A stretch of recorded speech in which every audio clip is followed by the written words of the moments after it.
Bienvenidos nuevamente a una segunda entrega, capítulo análisis sobre la situación aquí en Ucrania. Como saben, mi nombre es Juan Andrés Gascón, como hemos dicho anteriormente, y por supuesto, como les he presentado antes, a nuestro colaborador y miembro del Imperio del Saber, Fernando Obregón. ¿Cómo estás, Fernando?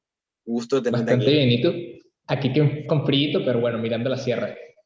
Sí, todo bien, ¿no? Un poco de frío por acá, pero bueno, vamos a hablar de una situación un poco más también en invierno, pero un poco más caliente, como lo puede ser la guerra, el conflicto en Ucrania y Rusia. En el capítulo anterior planteamos con nuestro compañero e invitado Raúl Carrasco cómo el escenario se había construido en diferentes lógicas del conflicto e intervienen diferentes factores, dinámicas, etcétera. Hay que recordar también el contexto por el cual, históricamente, Ucrania ha sido un espacio de influencia digamos, de lo que es la cultura, lo que se fue desenvolviendo y luego se bautizó como la cultura y civilización rusa, y a pesar de lo problemático que es tratar temas o términos de civilización o Estado-nación, digamos que es un espacio en donde los rusos, ¿no?, entendidos como este pueblo que antiguamente habitaba en la zona de lo que hoy es, o lo que en su momento fue Moscovia, Novgorod y Kiev, bueno, fueron colindando y generando una conquista territorial de estos territorios.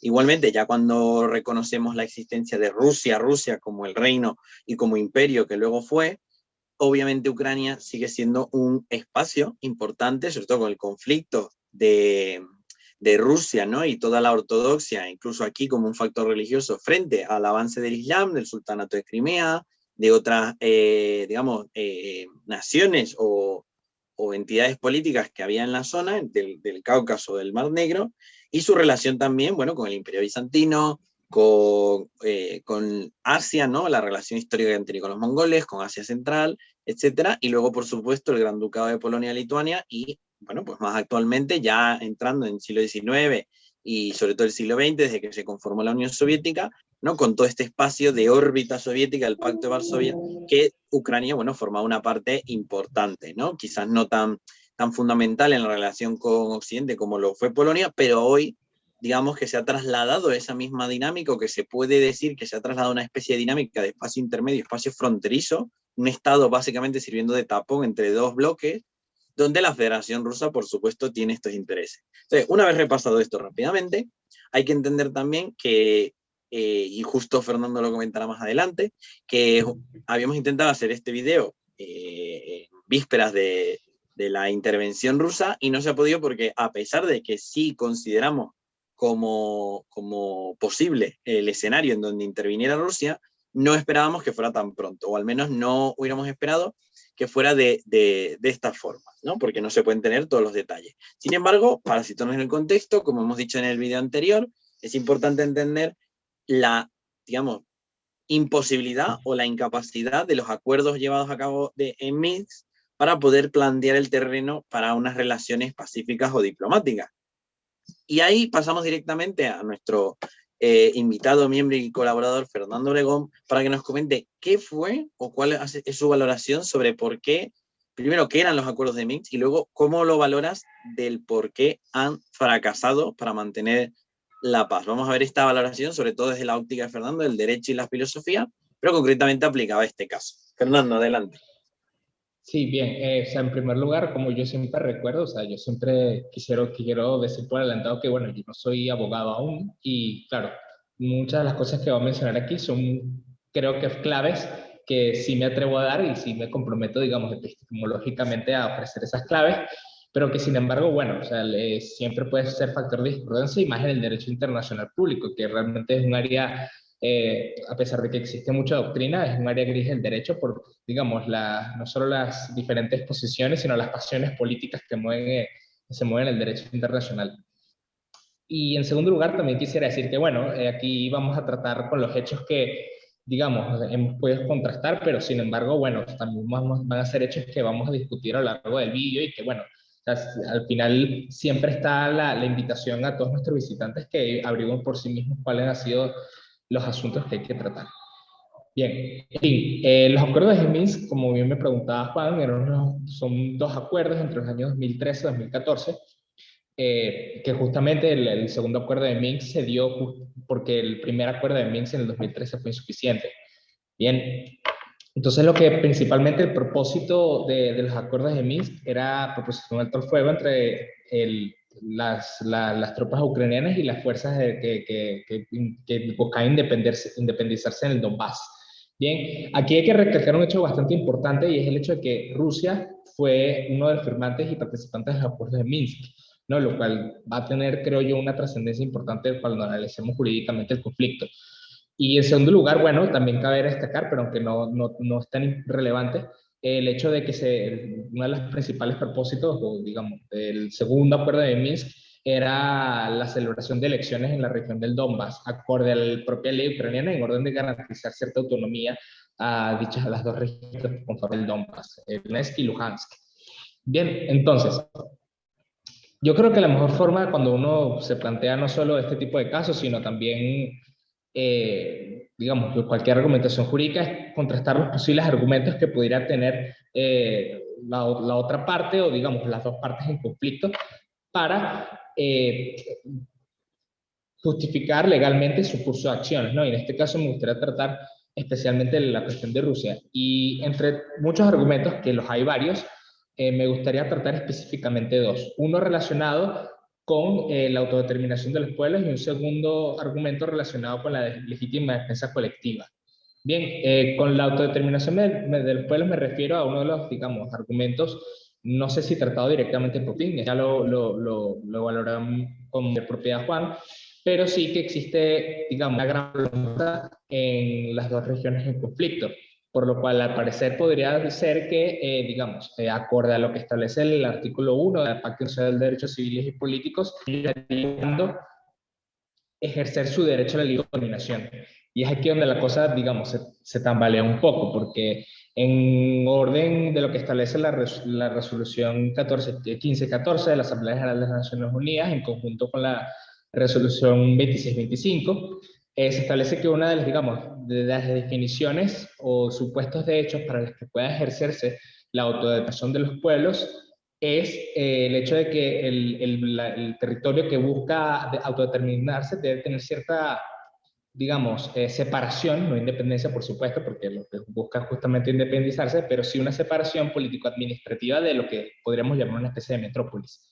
Es por eso que, por ejemplo, Francia insistió bastante en que Argelia era parte de Francia, ¿no? Y claro, habría que preguntarse también, digamos, los españoles si Cataluña calificaría como una especie de colonia de España.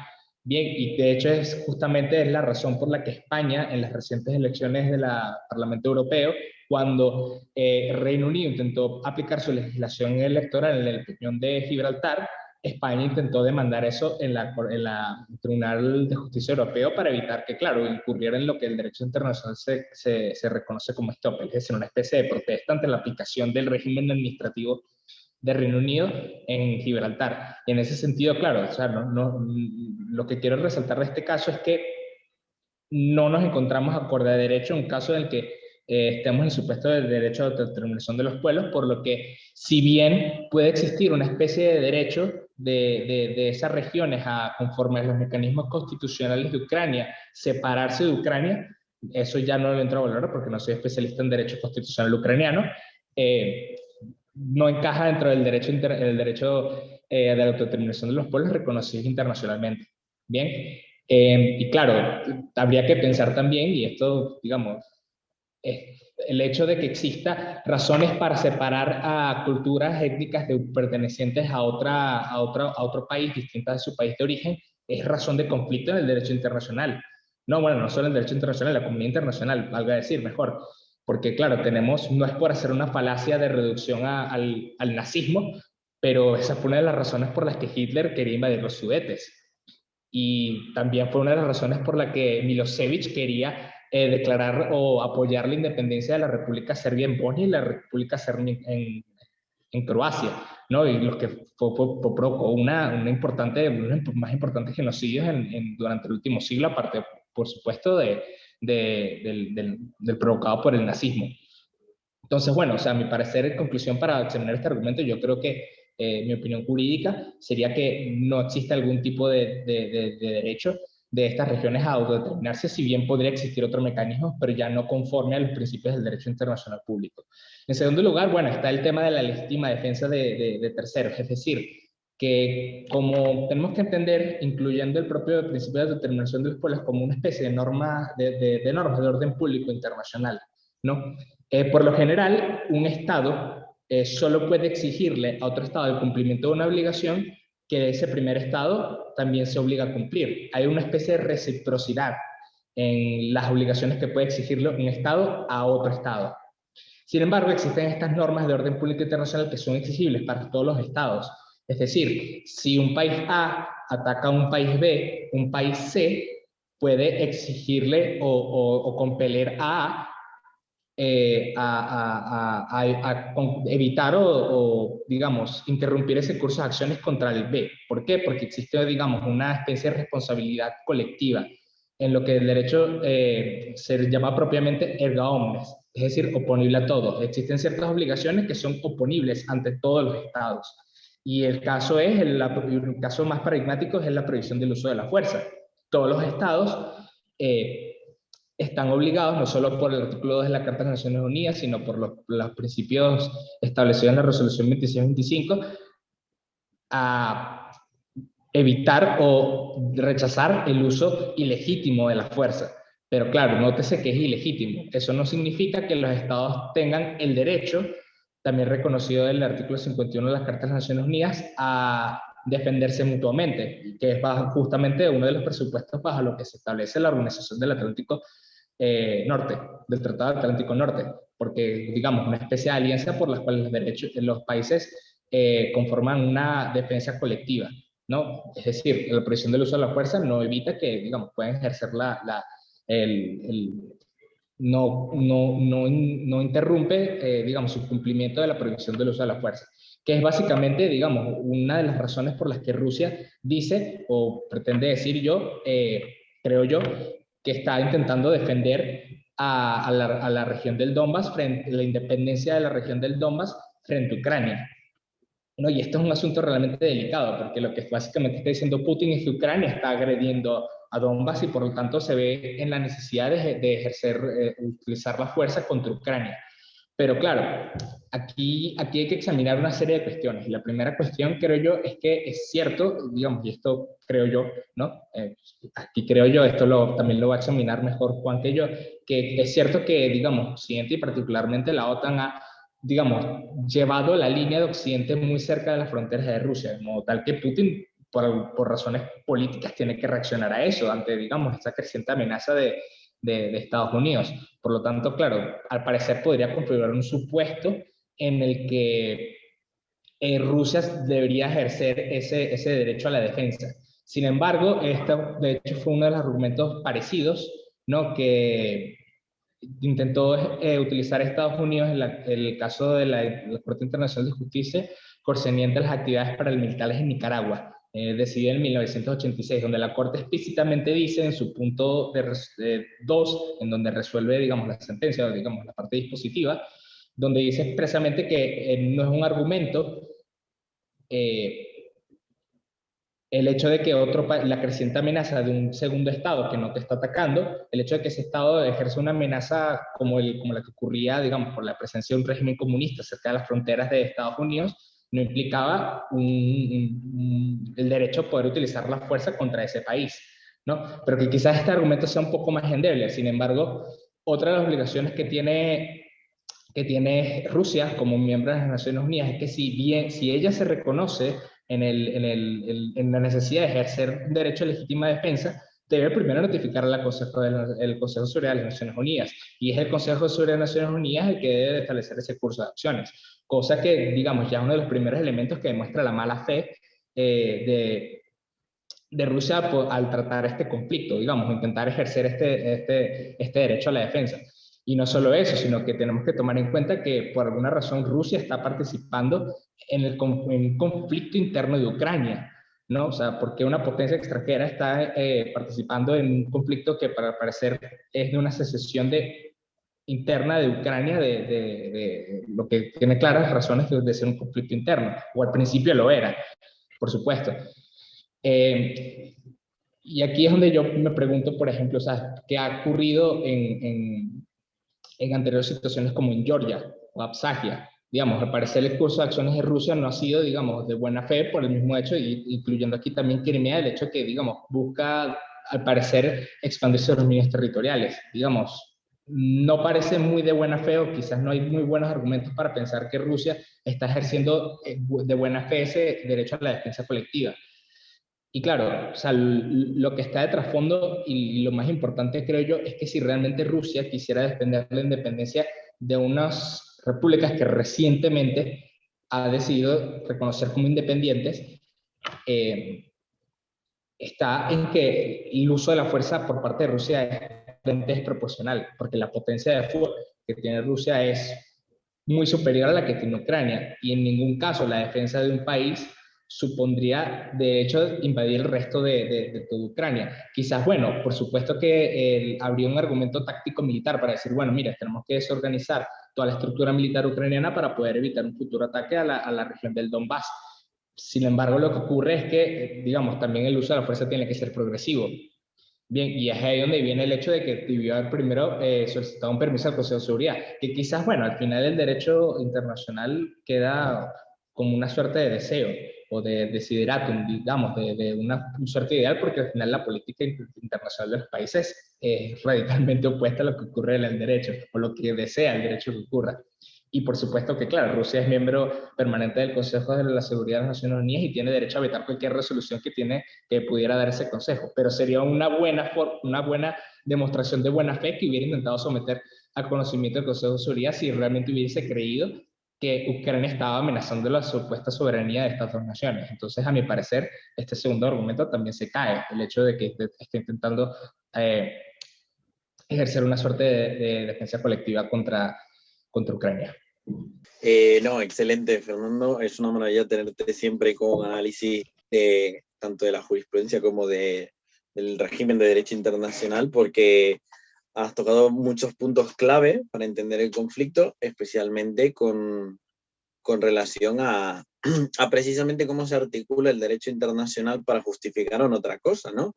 Y sobre todo desde determinadas posturas, como puede ser el neorrealismo, la visión de que el derecho internacional o las normas internacionales eh, bueno, básicamente son una extensión de los acuerdos de poder de los estados, ¿no? Pero ahí, claro, ahí ya el neorrealismo empieza a conversar un poco con el constructivismo y con el neoliberalismo acerca de bien o la constitución de normas internacionales, que pueden darse más o menos, o como lo plantea el constructivismo, de consensos intersubjetivos sobre cuál es la forma o el comportamiento apropiado en la, en el panorama, ¿no? En la dimensión internacional.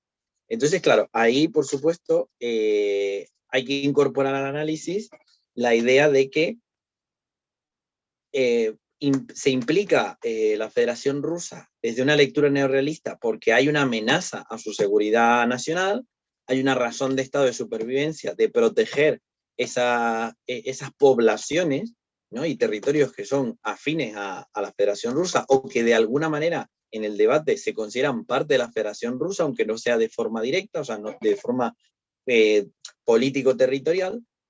Y luego todo el factor desde nuevamente una óptica materialista, una epistemología material, de cómo, bueno, hay un interés de los recursos, de las posiciones estratégicas, de la contemplación de un hard power, ¿no? De un neorrealismo que desde un punto de vista puede ser defensivo, como lo veíamos en el capítulo anterior, pero que también puede ser ofensivo en la medida en que articula la política exterior para cumplir esta razón de Estado, ¿no? Pero desde otras ópticas, por supuesto, la crítica que se puede hacer es que para igualmente Vladimir Putin y toda su gestión ha tenido que justificar de forma, como hemos visto en el capítulo anterior, de forma un poco superficial o muy endeble, pero aún así justificar el por qué está haciendo lo que está haciendo. Y el por qué no es una invasión, ni una ocupación, ni una guerra abierta, sino una operación militar especial, ¿no? Que es una manera bastante bonita de decirle, bueno, pues yo especialmente ataco a Ucrania. Entonces, claro, la crítica aquí desde otras posturas de teoría crítica o desde otras posturas tradicionales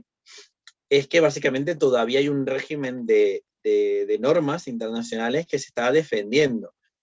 Claro, se defiende, por supuesto, en la coyuntura de que Rusia lo tiene que justificar, pero aún así aplicar, ¿no? Entonces hay una especie de cálculo, ¿no? También desde la óptica neorrealista, en donde, bueno, la guerra era era una opción viable. ¿Y la cuál sería la crítica? Bueno, de que justamente para poder hacer esa guerra a Rusia no le basta con establecer un ataque militar conjunto, ¿no? De todas sus fuerzas armadas y ya está. No, tiene que plantearle a la sociedad internacional, como bien lo ha dicho Fernando, bueno, que hay una serie de casos y circunstancias que le legitiman para hacerlo, ¿no? Entonces, claro, su posición en el Consejo de Seguridad desde una óptica neorrealista sería que tiene bueno, que es una extensión del poder de Rusia, pero desde otras lógicas, tanto neoliberales como especialmente constructivistas o estructuralistas, la posición de Rusia en el escenario internacional, ¿no? Como potencia ahora media, pero bueno, esa construcción de la identidad rusa y su posición frente al centro mundo, ¿no? Un poco ahí la tesis de Wallerstein, es que Rusia básicamente se constituye en la medida de que rechaza o, bueno, pues participa con el resto de actores. En este caso, no solo, ¿no? O sea, quitando aquí la visión estadocéntrica de Ucrania, no solo el Estado de Ucrania como Estado, sino, bueno, pues estas minorías prorrusas o identitariamente afines a Rusia, a la Federación Rusa, que de alguna u otra manera suponen un interés demográfico, identitario, discursivo a la legitimidad externa, o sea, de cara del país al resto o del gobierno al resto del mundo, como interna, ¿no? Por eso hemos visto las manifestaciones de diferentes jóvenes, especialmente, que chocan, como hemos visto en el capítulo anterior, con esa nostalgia, esa retórica de la gran Rusia, de la Rusia soviética, de la Rusia imperial, que no necesariamente es porque la gente en Rusia quiera un nuevo zar, a pesar de que Putin actúa como tal, o quiera una nueva Unión Soviética, pero sí es la noción de bienestar y de poderío que se tenía, ¿no? Y que además está atravesada por muchas otras cosas, ¿no? Por la noción de prosperidad, por la noción de control, por la noción de cómo se construye la amenaza, que aquí el constructivismo es bastante interesante porque plantea, ¿no? Como decía Alexander Wendt, que la anarquía en el sistema internacional o la anarquía en el plano internacional es lo que los estados hagan de ella. Bueno, pues un poco Rusia, ¿no? Ya ahora desde un enfoque de las escuelas de seguridad, Rusia está construyendo y de alguna manera redefiniéndose en base a determinar que hay una amenaza a su seguridad internacional, ¿no? Y cómo esta amenaza llega a un punto tal en que no se puede tratar, ¿no? Como podríamos plantear desde la Escuela de Copenhague, no se puede plantear desde un ámbito político, sino que entra una dimensión securitaria, ¿no? O, bueno, sí, de seguridad, para decirlo correctamente, y una dinámica securitista. Entonces, claro, aquí el componente militar es clave. ¿Por qué? Porque se ha construido una amenaza, se ha construido todo un relato que viene también apoyado, si lo vemos desde una óptica neorrealista, de intereses tangibles, sólidos, políticos, territoriales, ¿no? O sea, una visión ya más de la dimensión del poder puro y duro, ¿no? Entonces, claro, aquí, para pasar a ese segundo punto, la cuestión es, bueno, estamos en pleno apogeo del conflicto, en pleno, digamos, punto central en donde Rusia ha avanzado y es Ucrania ahora la que juega la pieza, como lo podemos ver en el mapa, en donde intenta defender Kiev, como lo podemos ver en esta parte superior, ¿no? Rodeado en verde, y esas X que vemos por ahí, bueno, esos puntos de choque en donde, por ejemplo, en Mariupol, bueno, Ucrania ha intentado de alguna u otra manera resistir, ¿no? Y como vemos, las zonas un poco sombreadas en rojo del Donetsk y Lugansk, que han servido, bueno, de plataforma para lanzar el ataque ruso.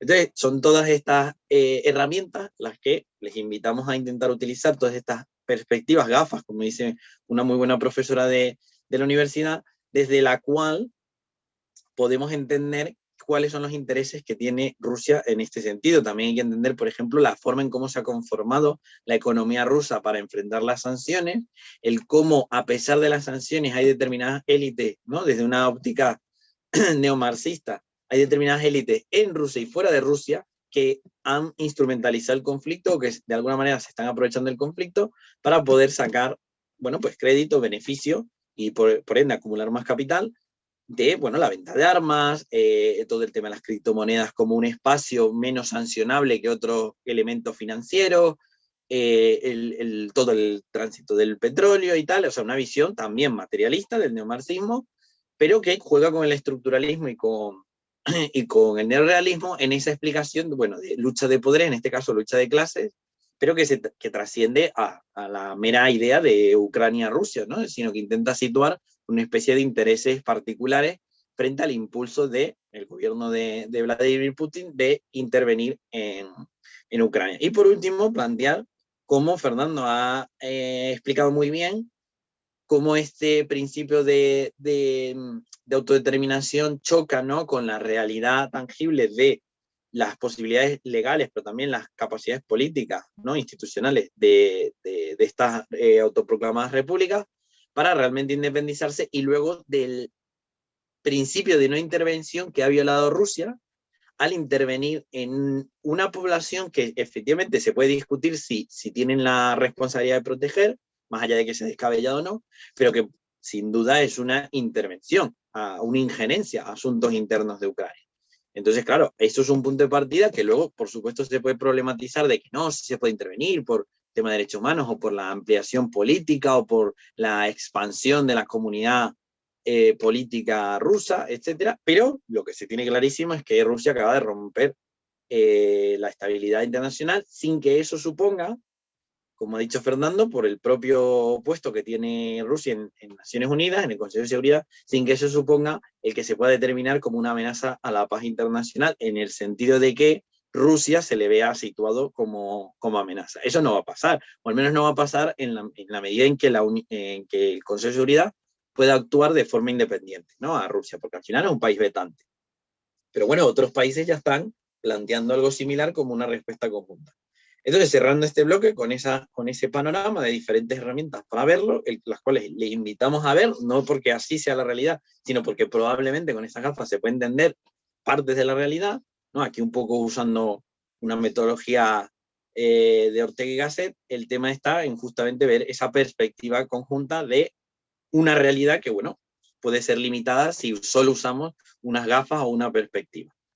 Así que pasamos ya ahora al nuevo bloque, el segundo, bueno, casi último bloque, pero sí, sobre todo un segundo bloque en donde evaluamos cuál es el escenario actual, qué implicaciones tiene esto para el derecho internacional, un poco siguiendo la línea de lo que ha dicho Fernando, y sobre todo planteando cuáles son los escenarios relacionados que pueden amenazar también la paz internacional y que dejan precedentes para las relaciones entre Estados. Bien, Juan, la verdad es que, o sea, desde una perspectiva del derecho internacional es muy difícil ver digamos, cómo esto va a aportar en relación al mismo marco, ¿no? Porque como te venía diciendo, y ya tú también lo has aclarado incluso mejor que yo, al final Rusia tiene digamos, un gran poder que evita, digamos, que el derecho internacional sea realmente efectivo. O sea, por el hecho de que Rusia tiene un asiento permanente en el Consejo de Seguridad de Naciones Unidas. Sin embargo, bueno, la verdad es que yo estoy a la espera de lo que digan los países occidentales porque, digamos, herramientas hay y en el seno de las Naciones Unidas también las hay.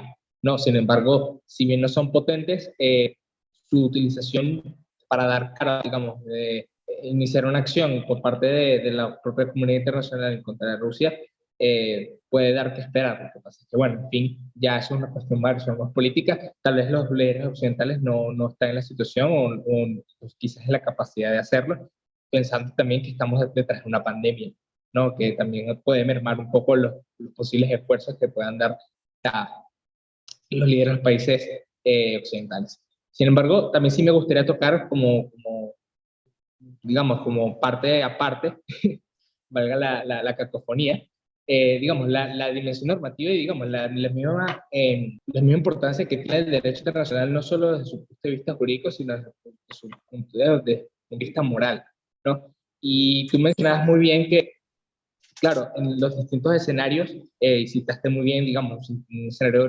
digamos, una perspectiva neomarxista, constructivista y casi neoliberal, en el hecho de cómo vemos a los principios de derecho internacional como, digamos, como valores morales, ¿no? Y al final, digamos, por el simple hecho de que, y esto no es para deslegitimar la dignidad que tienen los análisis de las ciencias del derecho internacional, de las relaciones internacionales, no con ánimos de desdignificarlas, sino más bien de poner el acento, digamos, de establecer una diferencia que creo yo es importante. Y es que el mismo punto que enlazamos principios morales de derecho internacional público con ideas de justicia, con ciertas filosofías políticas, quizás de corte marxista o, digamos, neoliberales, como sea, eh, Ok. más bien desnaturaliza la naturaleza moral que podrían tener esos mismos derechos, esos principios de derecho internacional. Porque en el momento que, digamos, pensamos en una totalidad o, digamos, necesitamos abstraer la realidad, y esto ya es un comentario profundamente más filosófico, para poder abarcar las realidades y poder entenderlas, que eso es necesario, es una herramienta legítima, digamos, como que a veces nos olvidamos de los particulares, ¿no? Decía Hegel que todo lo real es racional y todo lo eh, racional es real. Me ha salido mal la cita, pero bueno, ahí está la cita. Eh, y claro, a veces, digamos, con esto no quiero hacer un profundo análisis hegeliano de todo este asunto, ¿no? Pero, digamos, cuando hacemos ciencia y pensamos este tipo de asuntos, tendemos a pensar que podemos racionalizar todas las cosas y que todas las cosas ocurren por un orden racional. Ok. Pero la gracia que tiene esa frase es que tenemos un presupuesto de que hay un todo, ¿no? Y a veces pensar el todo resulta realmente difícil. Y visto una perspectiva no teórica, sino puramente práctica en el sentido moral de la palabra, yo quisiera que recordar por lo menos este niño refugiado que murió y una foto que circundó todas las prensas nacionales e internacionales, que era la del niño refugiado que murió en las costas la, de Europa. No, esa foto del niño que aparecía en una costa. Y claro, Sí, sí. la cosa que tiene el todo, la totalidad, es que el todo nunca muere. Los particulares sí. Y si tendemos a pensar en todo, digamos, y justificar las acciones políticas, las acciones armadas, incluso en base a principios de justicia, como defender a una población que desea independizarse o la de defender un pueblo que desea defenderse, como es lo caso de Ucrania. Incluso si pensamos con base en esa idea de justicia, a veces nos olvidamos que hay gente que va a sufrir esas consecuencias. Y por eso es que el cálculo político nunca es moral, porque siempre va a haber víctimas. Bien, y como tendemos a olvidar a esas personas particulares, por el mismo hecho de que tenemos que hacer ciencia y tenemos que hacer abstracción, digamos, Sí. es muy fácil tomar partido. Y yo honestamente no entiendo cómo la gente puede tomar partido en una situación como esta, fuera de sus posiciones políticas, sino, digamos, decir, bueno, es que los ucranianos son gente terrible, o es que los rusos son gente terrible, cuando no todos los rusos son rusos, digamos, no todos los rusos están a favor de Putin, o no todos los ucranianos quizás no sean tan racistas con los rusos, ¿no? En las regiones del Donbass, como dicen que los rusos que son, o como lo pinta la situación cada banda, es lo que quiero decir. Claro, claro, claro. Y en el fondo, o sea, cuando tomamos ya una posición moral, una posición ética, ¿no? Y aquí quiero interpelar a las futuras personas que van a recibir refugiados en sus respectivos países, es que uno tiene que no notar, digamos, encajar a personas en un discurso político que nos permite totalizar las cosas, entenderlas, sino lo que hay que entender es al prójimo, a esa persona que va, digamos, que está sufriendo este traumático evento, ¿no? Y en fin, o sea, al final lo que ya una valoración, digamos, política que tiene consecuencias en esto que te estoy diciendo es que, digamos, aquí tenemos el choque de dos narrativas importantes, ¿no? Mm. Narrativas que, acorde a un paradigma quizás posmoderno, ya son narrativas que están agotadas, ¿no? Pero aún así sirven para justificar este tipo de cosas. Y lo que está olvidado y lo que la consecuencia indeseable desde un punto de vista moral es que tenemos un conjunto de personas que, bueno, están desplazadas. Y por supuesto que, bueno, todo el mundo estamos en contra de la guerra, ¿no? Claro. Pero no todo el mundo estamos a favor de recibir desplazados y refugiados.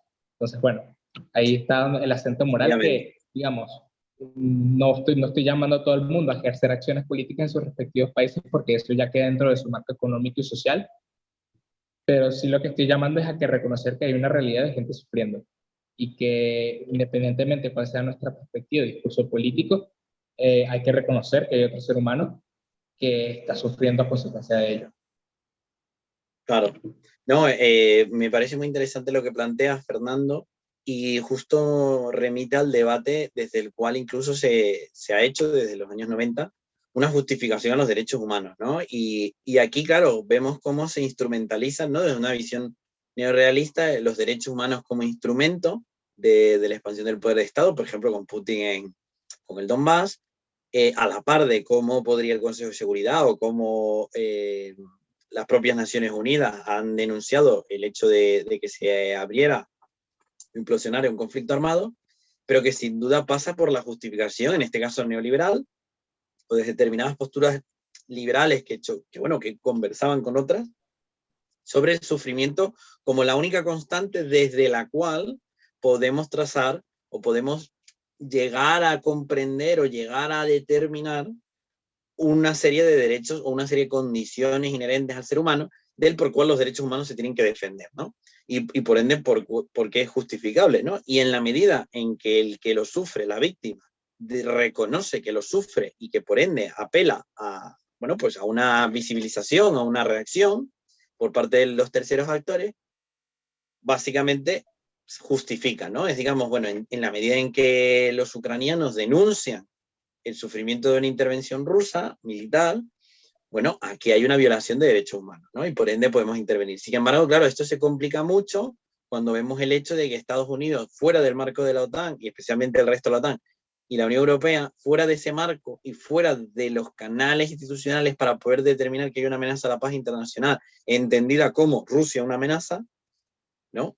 Es muy complicado justamente lo que tú planteas, y digo complicado en el sentido de que prueba que lo que tú estás diciendo es real en la medida en que hay una situación crítica, drástica, injusta, pero porque hay otros canales y posturas que no están de acuerdo o que lo ven como el mal menor, como plantea Iñatieff, que justamente plantea esta defensa de los derechos humanos y luego plantea la doctrina del mal menor, cosa que no me lo estoy inventando yo, es algo que agradezco mucho haber recibido en clase.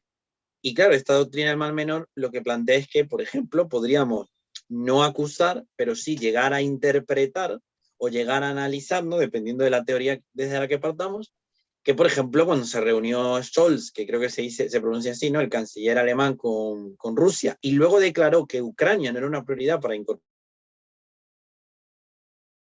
una cesión de Ucrania.